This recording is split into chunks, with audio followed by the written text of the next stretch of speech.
사랑하는 자들아, 너희를 연단하려고 오는 불시험을 이상한 일 당하는 것 같이 이상히 여기지 말고 오히려 너희가 그리스도의 고난에 참여하는 것으로 즐거워하라. 이는 그의 영광을 나타내실 때에 너희로 즐거워하고 기뻐하게 하려 함이라. 아멘. 오늘도 하나님 앞에 함께 다짐하며 기도하며 나아가겠습니다. 우리를 위해 독생자를 보내주신 하나님, 고난주간을 통해 주님을 깊게 생각하고 십자가 앞으로 나오는 복된 시간이 되도록 인도하옵소서. 십자가의 은혜와 감격을 날마다 사모하게 하옵소서. 하나님과 나 사이를 가로막은 담장을 주님의 십자가를 바라보며 넘을 수 있도록 주님의 말씀을 굳건히 붙드는 시간이 되게 하옵소서. 갈보리 십자가를 짊어지신 예수 그리스도의 이름으로 기도합니다. 아멘. 우리의 신앙생활에 있어서 의심이라는 단어는 마치 금기어처럼 느껴집니다. 그래서 어떤 성경 내용이 안 믿어진다든지 의심이 된다라는 말을 하게 되면 조금 이상한 눈빛으로 쳐다보게 되고 또 때로는 함부로 입 밖에 꺼내는 것이 불편해집니다. 그런데 그 단어를 입 밖으로 꺼내는 바람에 지금까지 의심 많은 사람이라는 낙인이 찍혀 살아오고 있는 한 사람이 있습니다. 그의 이름은 도마입니다. 예수님께서 부활하신 그날 제자들이 모인 다락방에 모인 문들이 모두 꼭꼭 걸어 잠겨 있었습니다. 그런데 그 한가운데 예수님께서 나타나십니다. 그런데 하필 그 시간, 예수님께서 부활해서 나타나신 그 시간 12제자 중에 도마만 그 자리에 없었습니다. 그래서 도마는 다른 제자들이 전해주는 말을 듣고 그 말을 믿을 수가 없었습니다. 그래서 도마가 그 유명한 이야기를 합니다. 내가 그의 손의 못자국을 보며 내 손가락을 그 못자국에 넣으며 내 손을 그 옆구리에 넣어보지 않고는 믿지 아니하겠노라. 그 이야기를 예수님께서 어떻게 들으셨는지 8해가 지나서 제자들이 다 모인 시간에 예수님이 또 그들을 찾아가십니다. 그리고 도마에게 말씀합니다. 너의 손가락을 이리 내밀어 내 손을 보고 내 손을 내밀어서 내 옆구리를 넣어보라. 그리하여서 믿음 없는 자가 되지 말고 믿는 자가 되라고 말씀하십니다. 이에 도마가 대답하여 이르되 나의 주님이시오 나의 하나님이시니이다. 예수께서 이르시되 너는 나를 본고로 믿느냐? 보지 못하고 믿는 자들은 복되도다 하시니라. 도마는 억울합니다. 도마도 만지고 믿은 건 아니거든요. 오늘 본문을 보면 앞에 읽었던 요한복음 본문을 보면 너는 나를 본고로 믿느냐? 보고 믿었습니다. 만지고 믿은 게 아니라 보고 믿었습니다. 그런데 제자들 가운데 보지 않고 믿은 사람이 누가 있나요? 다들 예수님께서 내가 부활할 것이라는 것을 미리 이야기해 주셨는데 다들 믿지 못해서 이렇게 무서워 떨며 다락방에 꽁꽁 숨어 있었던 것 아닌가요? 믿지 못해서. 다들 예수님이 부활하는 것을 믿지 못해서 부인했고 도망했고 모든 방문을 꼭꼭 끌어 잠그고 지금 숨어 있는 것 아닌가요? 믿지 못해서. 그런데 마치 도마만 믿지 못한 것처럼 마태복음 28장에 보면 예수님께서 부활하신 이후에 11제자에게 갈릴리에서 보자라고 전하십니다. 그때 11제자가 갈릴리에 가서 예수께서 지시한 산에 이르러 예수를 배웠고 경배를 드립니다. 하지만 아직도 의심하는 사람들이 있더랍니다. 갈릴리에서 부활하신 예수님을 배웠고 경배하고 있는데 아직도 의심하는 사람이 있습니다. 그런데 아무도 질문은 하지 않습니다. 하지만 도마는 늘 질문이 많은 제자였고요. 궁금한 것을 참지 못하는 제자였습니다. 그래서 쉽게 이해할 수 없는 예수님의 그 말씀 앞에서 항상 가장 먼저 질문했던 사람이 바로 이 도마입니다. 요한복음 14장 5절 도마가 이르되 주여 주께서 어디로 가시는지 우리가 알지 못하거늘 그 길을 어찌 알겠습니까? 담대하게 질문했던 사람이 바로 도마입니다. 예수님께서 제자들에게 말씀하거든요. 내가 너희를 위해서 거처를 예비하러 가겠다 말씀하십니다. 그리고는 내가 어디로 가는지 너희가 아느니라. 아무도 모르거든요. 사실 아무도 모르는데 질문하는 사람은 아무도 없습니다. 그때도 도마가 솔직하게 질문을 했던 겁니다. 그러자 예수님께서 그 도마의 질문 앞에 예수께서 이르시되 내가 곧 길이요 진리요 생명이니 나로 말미암지 않고는 아버지께로 올 자가 없느니라. 그래서 도마를 절망적인 회의론자가 아닌 구도적인 회의론자라고 이야기를 합니다. 도마를 절망적인 회의론자가 아닌 구도적인 회의론자, 믿지 않기 위해서 의심하는 자가 아니라 믿기 위해서 질문을 가진 사람, 바른 믿음을 갖기 위해서 질문하는 제자라고 이야기합니다. 의심이 되면서 아무런 말하고 가만히 앉아 있는 제자가 아니라 내가 모르는 것에 대해서 하나님 앞에 물으며 바른 믿음을 갖기 위해서 끊임없이 질문했던 제자. 그런 의미에서 우리는 끊임없이 하나님 앞에 바른 질문을 가져야 됩니다. 무조건적인 믿음이 생긴다면 이보다 좋은 선물이 어디 있을까요? 믿음이 하나님이 주신 선물인데 무조건적으로 믿어지는 선물을 받았다면 이보다 좋은 선물 어디 있을까요? 하지만 의문이 생긴다면 바른 질문 가져야 합니다.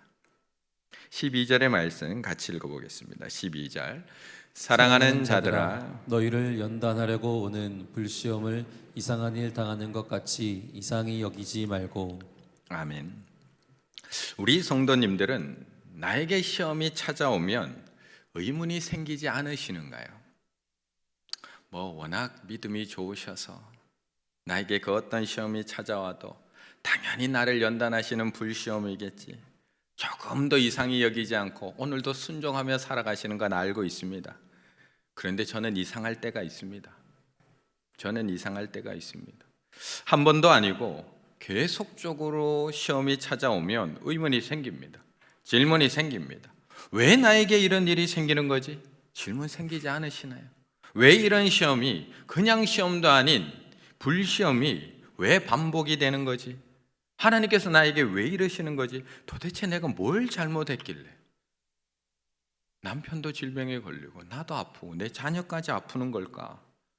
오늘 본문에서는 이상히 여기지 말라고 하시는데 저는 이상히 여길 수밖에 없습니다. 그런데 저는 이 질문이 잘못된 질문이라고 생각하지 않습니다. 시험을 만나게 되면 가장 먼저 질문해야 됩니다. 왜냐하면 불시험이 무조건 나를 연단시키기 위해서만 주어지는 것이 아니기 때문에 그렇습니다. 우리가 고난주간을 보내면서 나누고 있는 이 베드로전서 안에만 해도 이 시험과 고난에 대한 종류가 한 가지가 아니라는 것을 우리에게 계속 말씀해 주고 있거든요. 베드로전서 2장 20절 죄가 있어 매를 맞고 참으면 무슨 칭찬이 있으리요? 자기 죄 때문에 당하는 고난도 있다는 겁니다.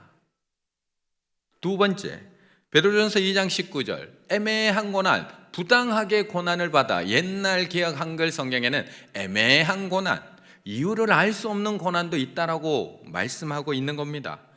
이게 단가예요. 세 번째, 그러나 의를 위하여 고난 받으면 하나님의 뜻대로 살다가 당하는 고난도 있다는 겁니다. 그런데 어떻게 질문을 안 할 수가 있습니까?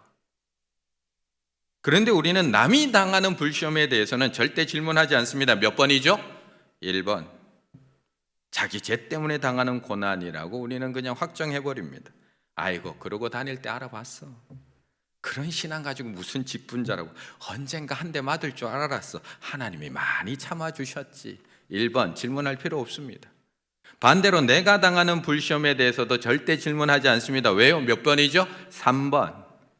의를 위해서 당하는 고난, 하나님의 뜻대로 살다가 당하는 고난, 그래서 하나님 앞에 질문하지 않고 울부짖습니다. 하나님 제가 어떻게 살아왔는지 아시잖아요. 그리고 이렇게 결론 내립니다. 사랑하는 자들아, 너희를 연단하려고 오는 불시험이라고 결론 내립니다. 그리고 이상한 일 당하는 것 같이 이상하게 여기지 않습니다. 그런데 정말 그럴까요? 저 사람이 받는 이 불시험은 자신의 잘못 때문이고 교만 때문이고 죄악 때문이고, 내가 당하는 불시험은 의를 위해 받는 고난이고 정금을 단련하는 것 같고 하나님의 선한 연단인 걸까요? 우리가 의심의 담장을 넘기 위해서는 먼저 시험 앞에서 바른 질문을 던져봐야 됩니다. 왜 나에게 이 시험을 주시는 걸까? 왜 나에게 이 시험을 주시는 걸까? 질문은 다음 단계로 넘어가기 위한 문지방입니다. 미지의 세계로 진입하게 해주는 안내자입니다. 물론 이 책은 하나님의 질문을 이야기합니다. 아담에게 했던 네가 어디 있느냐? 가인에게 했던 네 동생 아벨은 어디 있느냐? 하지만 질문이 그만큼 중요하다는 겁니다. 우리는 매 순간 전혀 경험해 보지 못한 미지의 세계로 들어섭니다. 질문은 지금껏 매달려온 신념이나 편견을 넘어 낯선 시간, 장소에서 마주하는 진실한 자신을 찾기 위해서, 진실한 나를 찾기 위한 통과해야 되는 문입니다. 이 질문은 외부에서 오기도 하고요, 나 자신을 관찰하는 데서 오기도 한다는 겁니다. 물론 모든 시험을 통해서 하나님은 믿음의 자녀들인 우리를 아름답게 빚어가실 겁니다. 그 어떤 이유로 주어진 불시험이든지 하나님은 자신의 자녀들을 흠없는 하나님 앞에 설 수 있도록 우리를 그렇게 만드는 도구로 사용하실 겁니다. 하지만 우리는 고난 앞에서 자기 자신을 관찰하며 질문해야 됩니다. 왜냐하면 그 이유에 따라서 우리의 반응이 달라져야 하기 때문에 그렇습니다. 그 이유에 따라서 15절의 말씀 같이 읽습니다. 15절입니다. 너희 중에 누구든지 살인이나 도둑질이나 악행이나 남의 일을 간섭하는 자로 고난을 받지 말려니와. 아멘.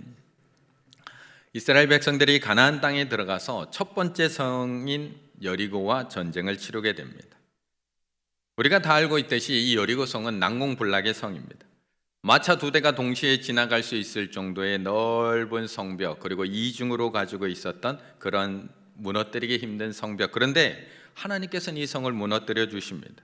이스라엘 백성들이 한 일이라고는 일주일 동안 침묵하고 마지막 날 제일 7일째 하나님 앞에 나팔을 불 때 소리 지른 것밖에 없습니다.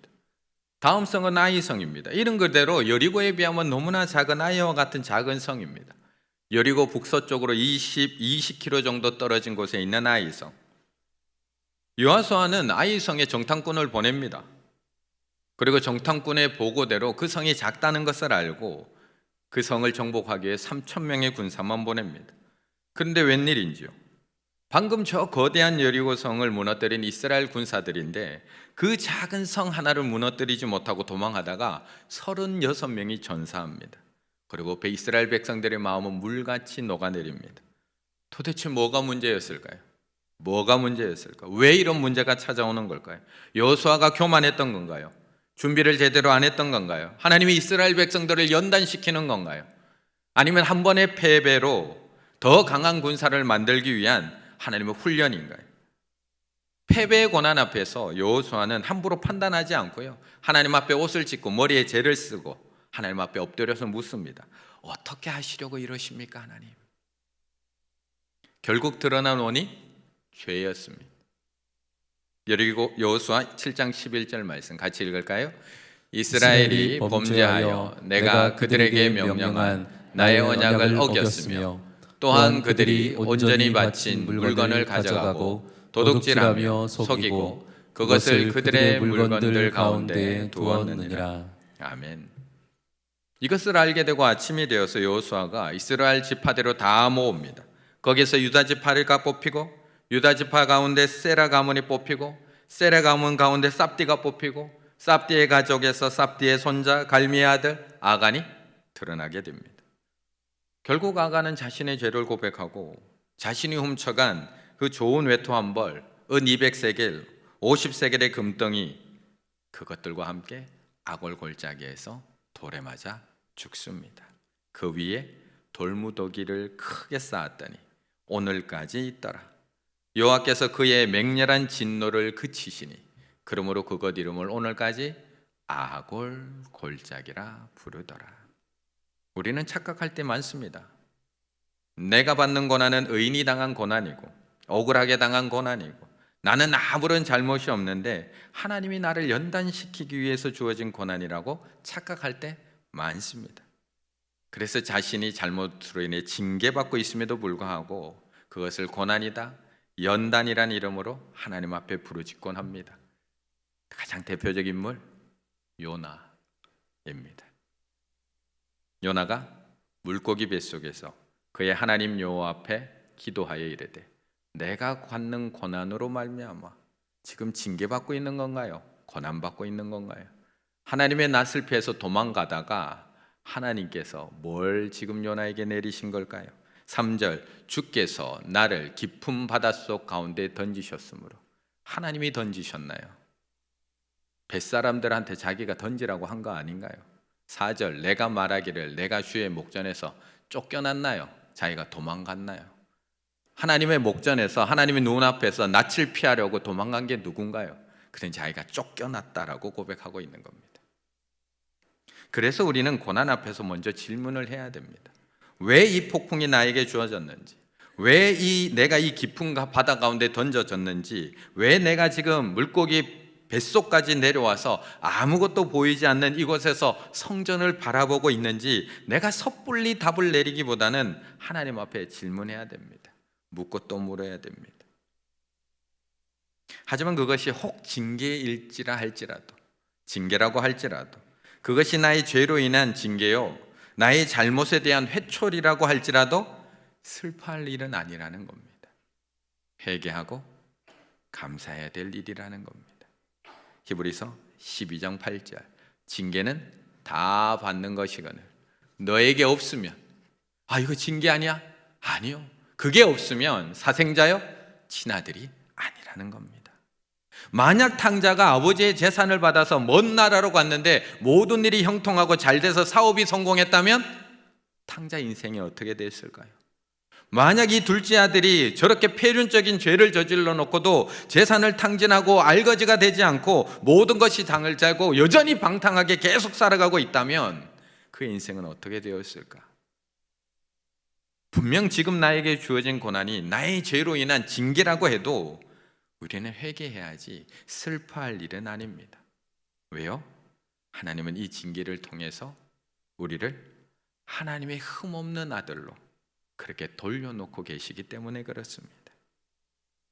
단지 우리가 질문을 꼭 해야 하는 이유는 고난의 이유를 정확하게 알아야지 내가 회개해서 변화될지 아니면 이 고난을 끝까지 참고 견디며 계속 믿음으로 나아갈지에 대해서 결정이 되기 때문에 그렇습니다. 그래서 오늘 본문에서는 또 하나의 고난에 대한 이유에 대해서 말씀해 주고 있는 겁니다. 13절의 말씀은 같이 있습니다. 13절입니다. 오히려 너희가 그리스도의 고난에 참여하는 것으로 즐거워하라. 이는 그의 영광을 나타내실 때에 너희로 즐거워하고 기뻐하게 하려 함이라. 아멘.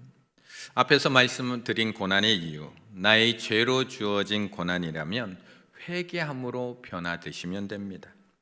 하나님께 돌아가서 하나님께서 원하시는 그 자녀의 모습으로 변화되어 가면 됩니다.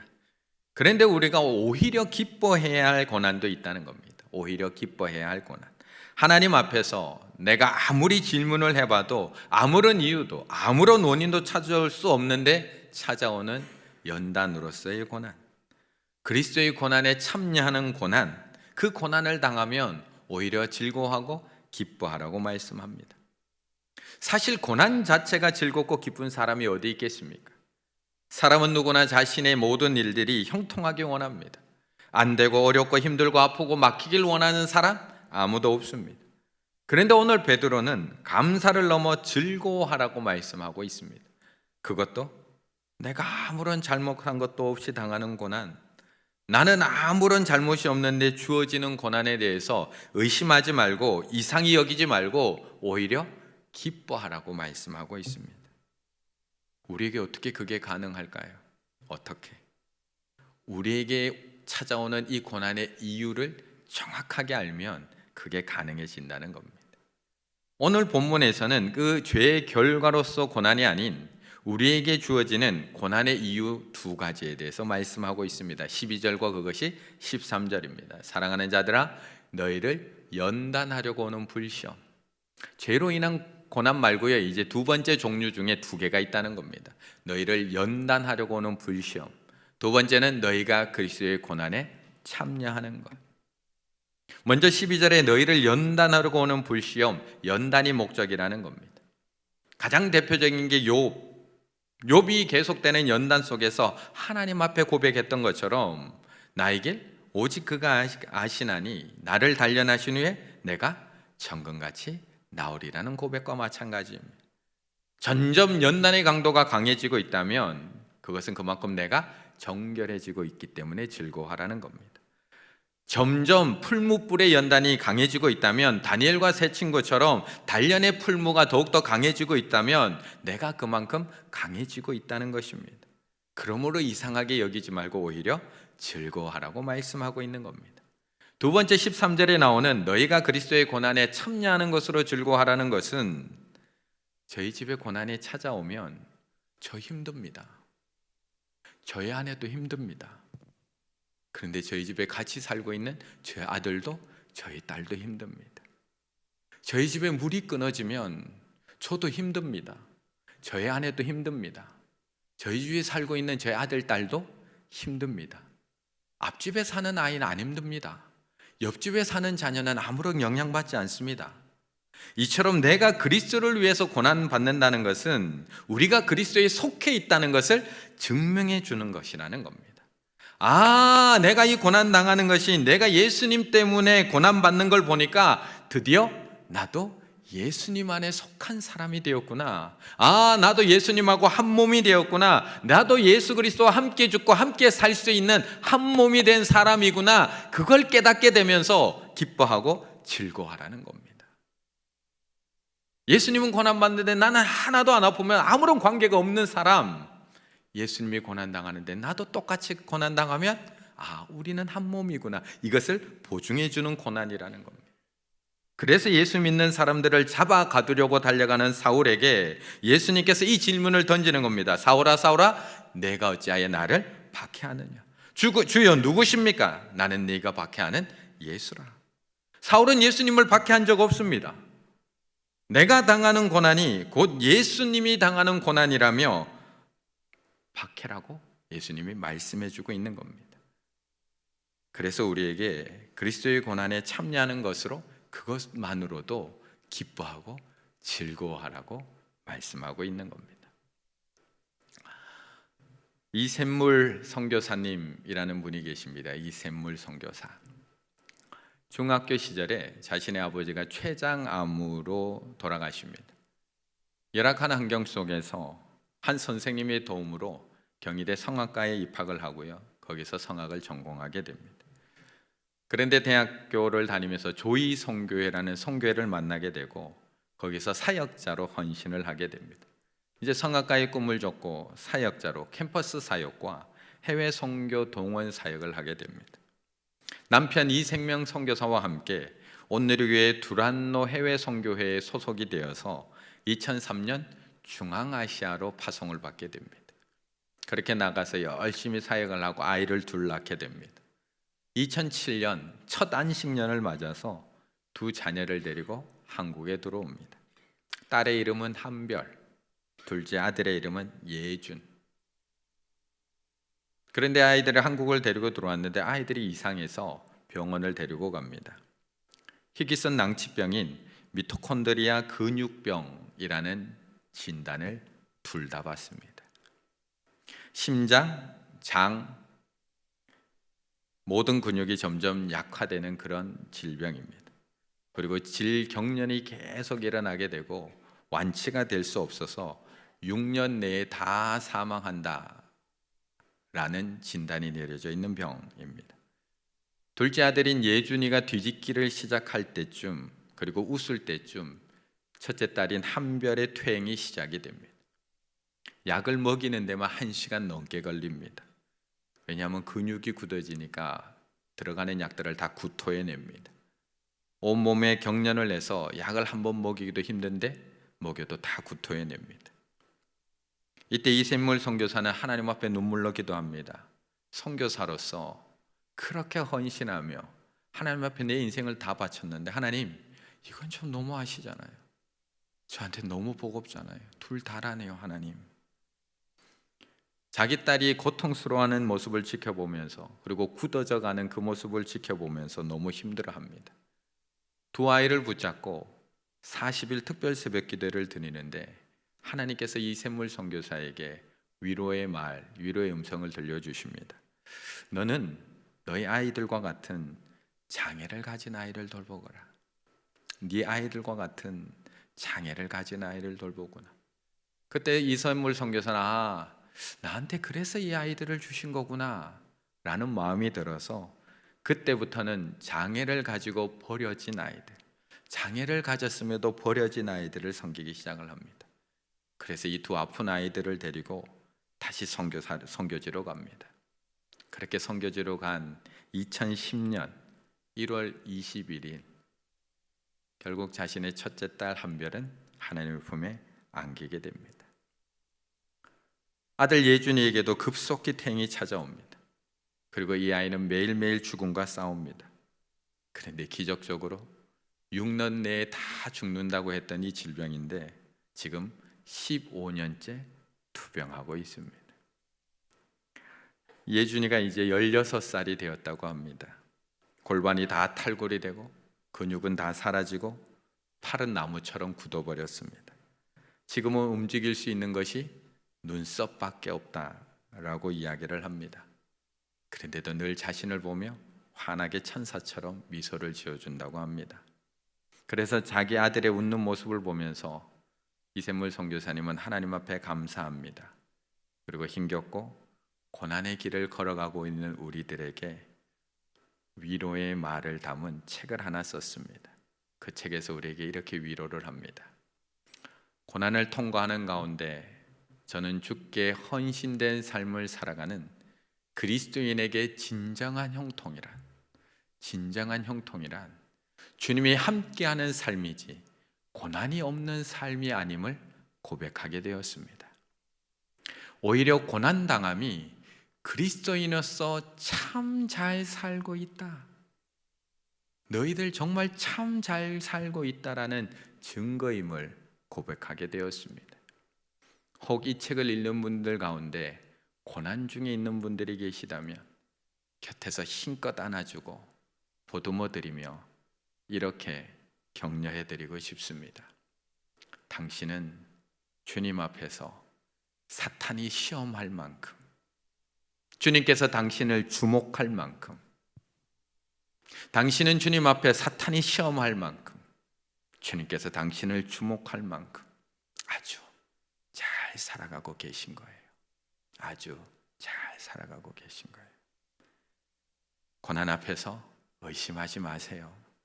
아주 잘 살아가고 계신 겁니다. 당신은 주님 앞에서 사탄이 시험할 만큼, 주님께서 당신을 주목할 만큼 아주 잘 살아가고 있는 겁니다. 나의 죄와 잘못으로 인해서 지금 고난이 주어졌습니까? 하나님이 자신의 아들을 징계하심은 사랑이고 당연한 겁니다. 그렇다면 의심하지 마세요. 내가 하나님의 아들이기에 주시는 고난이기에 아주 잘 살아가고 있는 겁니다. 나의 죄와는 아무런 관계없이 연단의 불시험에 당하고 있고 그리스도의 고난에 참여함으로 힘든 시간을 보내고 계십니까? 의심하지 마세요. 오히려 고난 당함으로 그리스도인으로서 참 잘 살아가고 있는 겁니다. 당신은 주님 앞에서 사탄이 시험할 만큼, 주님께서 주목해서 보실 만큼 아주 잘 살아가고 계십니다.